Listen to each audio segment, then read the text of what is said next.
Der har været UFO-tema i godaften, eller i aftenshowet, som jo er DR's program om aftenen. Derfor det hedder aftenshowet. Og først havde de haft besøg af en UFO-benægter, for så i aftes at have besøg af en UFO-ekspert, der hedder Egon Dalsgaard. Egan synes jeg er bedre. Og Egon Dalsgaard forklarer her Louise Wolff om sine erfaringer med uforklarlige hændelser. Egon Dalsgaard, velkommen til dig. Tak. Nu skruer vi lige tiden tilbage til en sommeraften i 1952. Du er 10 år gammel. Hvad er det, der sker? Vi har besøg af min morfar. Vi er alene hjemme. Og da vi så skal i seng, skal han lige udenfor trække frisk luft. Ja. Så kalder han på mig, at jeg skal skynde mig at komme ud. Jeg kom lige ud til morfar.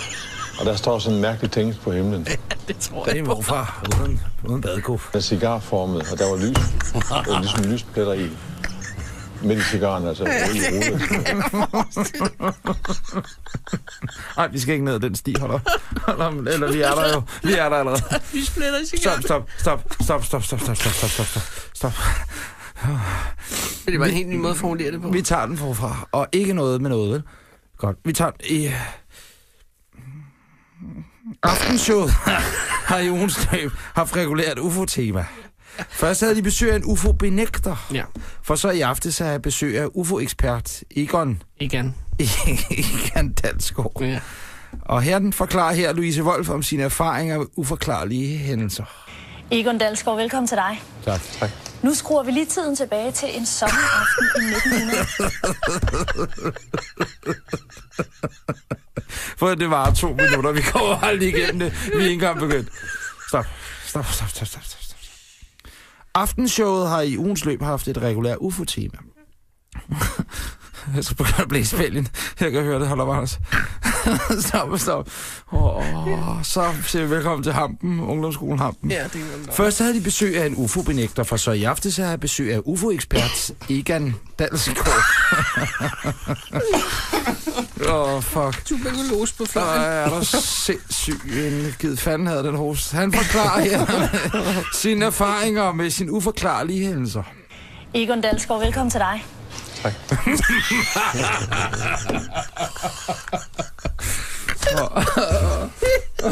Stop, Anders. Okay, hold op. Kom ud. Nu kigger vi altså ned på Egon. og vi kigger ikke på hinanden. Jeg kigger ned. Og så lytter vi til Egon. Og Louise. Skruer vi lige tiden tilbage til en sommeraften i 1952. Du er 10 år gammel. Hvad er det, der sker? Vi har besøg af min morfar. Vi er alene hjemme. Og da vi så skal i seng, skal han lige udenfor trække frisk luft. Så kalder han på mig, at jeg skal skynde mig at komme ud. Og der står sådan en mærkelig ting på himlen. Den er cigarformet, der var lys. Der var ligesom lyspletter i. Midt i cigaren, altså rulle. Er den stor, eller hvordan ser den ud? Ja, den er pænt stor.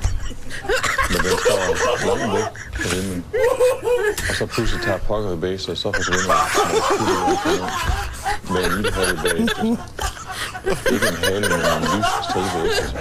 Og forsvinder ud i det fjerne. Og i 68 var jeg til et foredrag på Ballerup Gymnasium. Holdt der en major fra flyvåbnet, flyveleder, som fortalte om UFO'er. Og han fortalte, at det, der jeg havde set, det var et måde såkaldt miljøskib. Hvordan kan I være så skråsikre? Jamen, når jeg nu forlader studiet her... Det var bare morfar uden båd. Så har jeg været her. Det ved du, det ved seerne. Det ved kamerafolkene.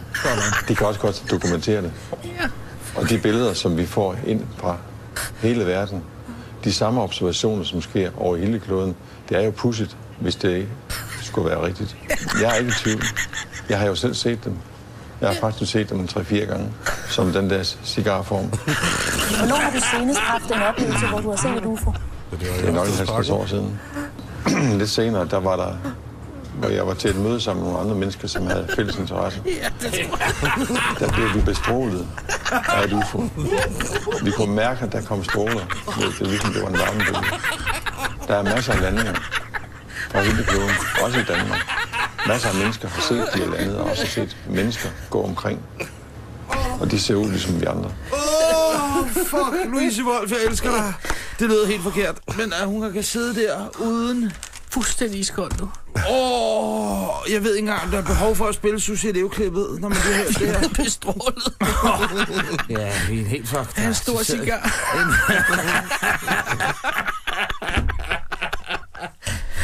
Fy for satan. Vi tager lige sur.